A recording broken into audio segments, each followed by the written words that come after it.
তোমার একটি সংক্ষিপ্ত বর্ণনা দিতে চাই, যেটা আমাদের সংবাদ মাধ্যমের গণমাধ্যম কর্মীদের জন্য উপকৃত হবে। আসলে এই ঘটনাটি আমাদের নজরে কিভাবে আসলো, আমরা কেন এটার জন্য কাজ করতেছি। আমরা আমাদের পেশাগত দায়িত্ব পালন করার জন্য সাতক্ষীরা গিয়েছিলাম।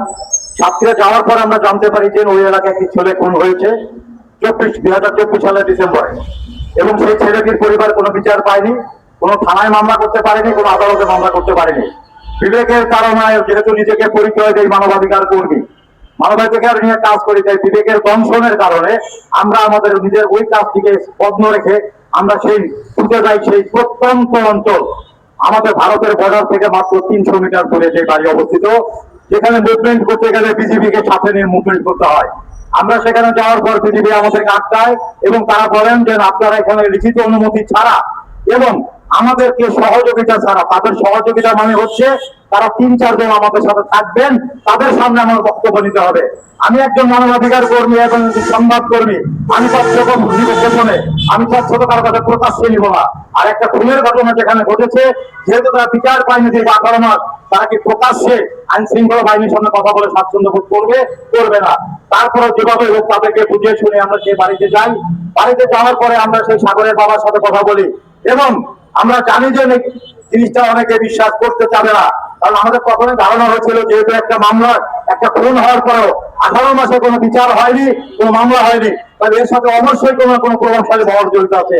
যার জন্য আমরা সাগরের বাবা, সাগরের মা এবং এলাকার লোকজন যাদের সাথে কথা বলেছি সবকিছুই আমরা গোপন ক্যামেরায় ভিডিও ধারণ করে রেখেছি। এবং এখন আমাদের মুখ্য অস্ত্র যেটা বলেন, সাক্ষী যেটা বলেন, সেটা হচ্ছে আমাদের গোপন ক্যামেরায় ধারণকৃত ভিডিও। কারণ মহামান্য সুপ্রিম কোর্ট থেকে রায় দেওয়া আছে, সাংবাদিকরা যদি কোনো ভিডিও, কোনো অডিও রেকর্ড প্রমাণ হিসাবে দাখিল করে, সেটা আদালতে সাক্ষী হিসেবে এখন গ্রহণযোগ্য হয়। তার জন্য এটাই হচ্ছে আমাদের প্রমাণ। এবং এই খুনের ঘটনা জানতে গিয়ে আমরা জানতে পারি এর সাথে জড়িত বিএনপির এক নেতা, যিনি হচ্ছেন শার্শা উপজেলা বিএনপি, শার্শা উপজেলা যুব দলের যুগ্ম আহ্বায়ক আলহাজ, তার নাম হচ্ছে আজ শহীদুল ইসলাম শহীদ, কিন্তু তাকে এলাকায় সবাই ছোট শহীদ, গোল শহীদ, চারাল শহীদ, বিভিন্ন নামে তাকে চিনে। আমরা যখন প্রশ্ন করলাম তাকে গোল শহীদ আপনারা কেন বলতেছেন, ছোট শহীদ কেন বলতেছেন, তখন তারা বললো যে তার শ্বশুরের নামও শহীদ, তিনি হচ্ছেন বড় শহীদ, আর উনি জামাই, উনি হচ্ছেন ছোট শহীদ। আর গোল শহীদ কেন বলেন? গোল শহীদ বলার কারণ হলো উনি স্বর্ণের চোরাচালানের ব্যবসা করেন, এবং তিনি যে এলাকার বাসিন্দা তার পাশে হচ্ছে বাংলাদেশের বৃহৎ স্থল বন্দর বেনাপোল বন্দর। যে বেনাপোল বন্দর যে কি হয় সেটা আপনারা সংবাদ মাধ্যমরা দেশের জনগণকে জানান, আপনাদের লেখনের মাধ্যমে, আপনাদের ভিজুয়াল প্রদর্শনীর মাধ্যমে। সেটা আমি নাই বা বললাম, সেই বেনাপোল বন্দরের একচ্ছত্র নিয়ন্ত্রণ করেন এই শহীদ সাহেব। এবং অত্যন্ত সুখের একটা খবর হচ্ছে, এই জিনিসটা নিয়ে যখন আমরা কাজ শুরু করি, পত্রিকায় নিউজ হওয়া শুরু করে, তখন বাংলাদেশ জাতীয়তাবাদী যুব দল কেন্দ্রীয় কমিটির পক্ষ থেকে তাকে সহ যশোর জেলা যুব দলের আহ্বায়ক, সদস্য সচিব, মাগুরা জেলা যুব দলের আহ্বায়ক, এদেরকে শোকজ করা হয়, এবং শোকজে এই সোনা চোরা চালান, অবৈধ মাদক ব্যবসাটাকে উল্লেখ করা হয়। 24 ঘন্টার ভিতরে তাদেরকে সরাসরি উপস্থিতি জবাব দিতে বলা হয়। তারা 24 ঘন্টার মধ্যে সরাসরি উপস্থিত হয়ে জবাব দেন। পরবর্তীতে 2 সদস্য বিশিষ্ট তদন্ত কমিটি গঠন করা হয় শাহ নাসিরউদ্দিন রুম্মনের নেতৃত্বে। শাহ নাসিরউদ্দিন রুম্মন এবং অ্যাডভোকেট তানভীর হাসান সোহেল, এই দুজনের নেতৃত্বে তদন্ত কমিটি গঠন করা হয়। সেই তদন্ত কমিটিকে 7 দিনের ভিতরে তদন্ত প্রতিবেদন দাখিল করার নির্দেশ দেওয়া হয়। কিন্তু অত্যন্ত দুঃখের সাথে বলতে হচ্ছে, আজ প্রায় মাস কাছাকাছি চলে আসছে, এখনো সেই তদন্ত কমিটি তাদের তদন্ত প্রতিবেদন দাখিল করেনি। এতে করে এলাকার জনগণের ভিতরে বিভ্রান্তি তৈরি হয়েছে, তাদেরকে ভয় তৈরি হয়েছে। হাজী শহীদ হয়তো টাকা দিয়ে তদন্ত কমিটিকে কিনে নিয়েছে, তাই তারা এ ব্যাপারে কালক্ষেপণ করতেছেন। আমরা তদন্ত কমিটির কাছে অনুরোধ জানাবো, আপনারা 7 দিন সময় ছিল, সেখানে হয়তো অতিরিক্ত 7 দিন বাড়িয়ে নিয়েছেন। অতি তাড়াতাড়ি আপনারা যেই প্রতিবেদনে যেটাই পেয়েছেন মাঠে, সেটাই আপনারা জনসমক্ষে প্রকাশ করুন। অন্তত ওই এলাকার লোক জানুক যে আপনারা মাঠে গিয়ে কি পেয়েছিলেন, কি প্রচার করেছেন, তার উপরে ভিত্তি করে দল ব্যবস্থা নিবে। এই ব্যাপারে আমি মাননীয় প্রধানমন্ত্রী এবং বিএনপির চেয়ারপারসন যারা তারেক রহমানের কাছে বিনীত অনুরোধ জানাবো, আপনি শুধু প্রধানমন্ত্রী নন, প্রধানমন্ত্রী হয়েছেন পরে, আপনি হচ্ছেন একটি দলের প্রধান, বিএনপির প্রধান। জাতীয়তাবাদী যুব দল হচ্ছে আপনার একটি সহযোগী সংগঠন, যাদেরকে আপনারা ভ্যানগার্ড বলে থাকেন। যুব দল, ছাত্র দল, স্বেচ্ছাসেবক দল, সেই ভ্যানগার্ডের একটা হচ্ছে যুব দল। সেই যুব দলের একজন নেতা আপনার দলের নাম ভাঙিয়ে এভাবে অপকর্ম করে যাবে, খুন করে যাবে, নির্যাতন করে যাবে, বিচার হবে না, মামলা হবে না, এটা আপনার কাছ থেকে আমরা আশা করি না। আপনি প্রতিটা জনসভায়, প্রতিটা মিটিং এ, প্রত্যেকটা ঘরোয়া মিটিং এ বলতেছেন সন্ত্রাসবাদের বিরুদ্ধে আপনি জিরো টলারেন্স, মাদকের বিরুদ্ধে আপনি জিরো টলারেন্স। আপনার দলের কোন নেতা কর্মী যদি অপরাধ করে তার বিরুদ্ধে আপনি ব্যবস্থা নেবেন। আমরা দেখেছি আপনি অনেক ব্যবস্থা নিয়েছেন, কিন্তু এইরকম একটা চাক্ষুষ প্রমাণ সহ ঘটনা নিয়মিত ভাবে পত্রিকায় প্রকাশিত হওয়ার পরেও কেন তার বিরুদ্ধে এখনো সাংগঠনিক কোনো ব্যবস্থা নেওয়া হলো না, এই ব্যাপারটা আপনারা জনসমক্ষে ক্লিয়ার করবেন। আমি আপনাদের কাছে গণমাধ্যম কর্মীদের কাছে কিছু জিনিস দেখাচ্ছি। এই কাজ করতে গিয়ে আমরা মাননীয় প্রধানমন্ত্রীকে আমরা চিঠি দিয়েছি, এটা মাননীয় প্রধানমন্ত্রীর চিঠি। তারপরে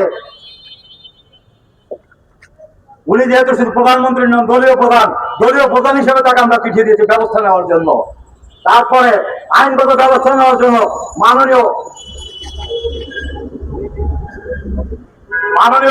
আইনজীবী মহোদয়কে আমরা চিঠি দিয়েছি 10 তারিখে, কিন্তু এখন পর্যন্ত আমরা কোনো কিছু দেখতে পাইনি।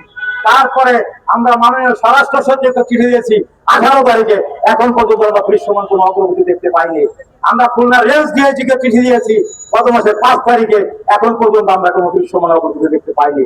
আমরা রেঞ্জ ডিআইজি যোগাযোগ করলে সেখান থেকে জানানো হয়েছে যে যশোর জেলার এসপি সাহেবকে তারা তদন্ত করার জন্য চিঠি দিয়েছেন। সেই স্মারক নাম্বার নিয়ে আমি যশোরের এসপি মহোদয়কে আমি আমার পরিচয় দিয়ে বারবার ফোন দিয়েছি। তিনি 10 বার ফোন দিলে 3 দিন পরে একদিন রিসিভ করে বলেন ভাই আমি ব্যস্ত আছি, পরে আপনাকে জিনিসটা জানাচ্ছি। আমি সর্বশেষ আপনারা গণমাধ্যম কর্মী জাতির বিবেক, আপনাদের মাধ্যমে দেশবাসীর কাছে আহ্বান জানাচ্ছি এবং মাননীয় প্রধানমন্ত্রী, স্বরাষ্ট্রমন্ত্রী, যুব দলের সভাপতি মোনায়েম মুন্না, সাধারণ সম্পাদক নয়ন ভাইকে আবেদন জানাচ্ছি আপনারা দলীয় ভাবে ব্যবস্থা নেন এবং যতক্ষণ পর্যন্ত তদন্ত চলমান থাকবে, অন্তত তদন্ত চলমান অবস্থাকালীন আপনারা তাদের পদ পদবি স্থগিত করে দেন। যদি তারা নির্দোষ প্রমাণিত হয় তাদেরকে পদ ফিরিয়ে দিবেন, যদি দোষী প্রমাণিত হয় তাদেরকে স্থায়ীভাবে বহিষ্কার করবে। আর দ্বিতীয়ত অনুরোধ, মাননীয় স্বরাষ্ট্রমন্ত্রী মহোদয়, আইজিপি মহোদয়কে চিঠি দেওয়া আছে, রেঞ্জ ডিআইজি মহোদয়কে চিঠি দেওয়া আছে, আপনি এই মামলাটা দ্রুত গ্রহণ করে সুষ্ঠু তদন্তের মাধ্যমে প্রকৃত দোষীদের খুঁজে বের করে বিচারের ব্যবস্থা করবেন। আমরা শহীদের নাম পেয়েছি, এখানে যে আরো কেউ জড়িত থাকে তাদেরকেও আপনারা তদন্ত করে তাদেরকে খুঁজে বের করে আইনের আওতায় এনে বিচারের মুখোমুখি করেন। আপনারা জিরো টলারেন্স দেখা বলতেছেন, আমরা কার চোখে তা দেখতে চাই। দেশে খুনের পর খুন হচ্ছে, আসলে যদি একটি বিষয় নিয়ে কথা বলছি তাই অন্য বিষয় যেতে চাচ্ছি না, কিন্তু প্রাসঙ্গিক কিছু বিষয় চলে আসে। সম্প্রতি বাংলাদেশের শিশু ধর্ষণের হার এত বেড়ে গিয়েছে যে আমাদেরও সন্তান আছে, আমাদের সন্তানকে আমরা রাস্তায় ছাড়তে এখন ভয় পাই। আমার সন্তানটা স্কুলে পাঠাতে ভয় পাই, কেন আমার মেয়ে বাচ্চাটা স্কুলে পাঠাতে ভয় পাবো? আমার ছোট নিষ্পাপ বাচ্চা 6-7 বছরের বাচ্চা, সে মাঠে ঘাটে খেলে বেড়াবে, কেন আমি ভয়ে থাকবো? তাকে খেলতে দিতে পারবো না, তাকে 4 দেওয়ালের মধ্যে বন্দি করে কেন রাখবো? এই ব্যাপারে দ্রুত ব্যবস্থা নেন। ওই আইনের দোহাই দেখে কোনো লাভ নেই, 7 দিন 10 দিন দেখে কোনো লাভ নেই। একটি নতুন অধ্যাদেশ জারি করেন, প্রজ্ঞাপন জারি করেন ধর্ষণের বিচার করার জন্য। 72 ঘন্টার ভিতরে ধর্ষণকারীর বিচার হবে। এটা করার জন্য সংসদ আপনার নিয়ন্ত্রণে, সবকিছুই আপনার নিয়ন্ত্রণে। আইন পাস করতে আপনার সময় লাগবে না, আর যদি আইন পাস করতে সময় লাগে প্রজ্ঞাপন জারি করতে, অধ্যাদেশ জারি করতে সময় লাগে না। আপনি অধ্যাদেশ জারি করে বাংলাদেশে এই যে শিশু ধর্ষণ, বৃদ্ধা ধর্ষণ, 3 বছরের শিশু 71 বছরের বৃদ্ধা কেউ রেহাই পাচ্ছে না। সুতরাং এই ধর্ষণ, খুন, এগুলি দৃষ্টান্তমূলক বিচার আপনারা করেন, বিচারের মুখোমুখি করেন, একটা দৃষ্টান্তমূলক শাস্তি দেন, তাহলে দেখতে পারবেন যে সকল অন্যায়কারী ভয়ে চুপসে যাবে। সর্বশেষ আমার গণমাধ্যম কর্মী, আমার সহযোদ্ধা যারা এখানে উপস্থিত আছেন তাদের কাছে বিনীত অনুরোধ করব, আপনারা আপনাদের লিখনের মাধ্যমে, আপনাদের প্রকাশনার মাধ্যমে, আপনাদের ভিজুয়াল প্রদর্শনের মাধ্যমে এগুলি ব্যাপক আকারে ছড়িয়ে দেন। আমরা কারো স্বার্থে কাজ করি না, কারো টাকার বিনিময়ে কাজ করি না, মানবতার বিবেক নিয়ে কাজ করি। যেহেতু মানবাধিকার কর্মী হিসেবে নিজেকে পরিচয় দেই, নিজের একটা দায়বদ্ধতা আছে, নিজের পরিবারের কাছে যেমন দায়বদ্ধতা আছে, নিজের সমাজের কাছে দায়বদ্ধতা আছে, রাষ্ট্রের কাছে দায়বদ্ধতা আছে। সেই রাষ্ট্রের দায়বদ্ধতার কারণে নিজের খেয়ে ফোনের মোষ তাড়ানোর মতো কাজ করে যাচ্ছি। এই কাজ করতে গিয়ে আমরা কিন্তু খুব আনন্দ উপলব্ধি করি, তাই না? এই কাজ করতে গিয়ে আমরাও জীবন নাশের হুমকি পাই, আমাদেরও ফ্যামিলি গায়েব করে দেওয়ার হুমকি পাই, আমাদেরও ফ্যামিলি খুন করে দেওয়ার হুমকি পাই। রাত 1টা, 1:30, 2টা, 2:30, 3টা বাজে ফোন আসে, সেই ফোন না ধরলে উল্টা হুমকি। আপনি কত বড় সম্পাদক হয়ে গেছেন, আপনি কত বড় মানবাধিকার কর্মী হয়ে গেছেন, আপনাকে ফোন দিলে আপনি রিসিভ করেন না। আসলে ভাই, আপনারা গণমাধ্যম কর্মী, আপনাদের মাধ্যমে আক্ষেপের কথাটা বলছি, আমরাও মানুষ, আমরা রোবট নই। আমাদেরও রক্ত মাংসে করা শরীর, আমাদেরও পরিবার আছে, আমাদেরও সন্তান আছে, আমাদেরও বাবা মা আছে, আমাদেরও আত্মীয় স্বজন আছে। এই সমাজের কাছে যেমন দায়বদ্ধ আছি, রাষ্ট্রের কাছে দায়বদ্ধ আছি, আমার পরিবারের কাছে আমি দায়বদ্ধ আছি, আমার আত্মীয় স্বজনের কাছে আমি দায়বদ্ধ আছি। সুতরাং আপনারা আপনাদের লেখনের মাধ্যমে তুলে ধরুন এই দেশের সকল অন্যায় হত্যা, অন্যায় খুন, অন্যায় নির্যাতন, ধর্ষণ, এদের যেন বিচার হয় এবং দ্রুত ট্রাইব্যুনালে 72 ঘন্টার ভিতরে বিচারের ব্যবস্থা করবেন।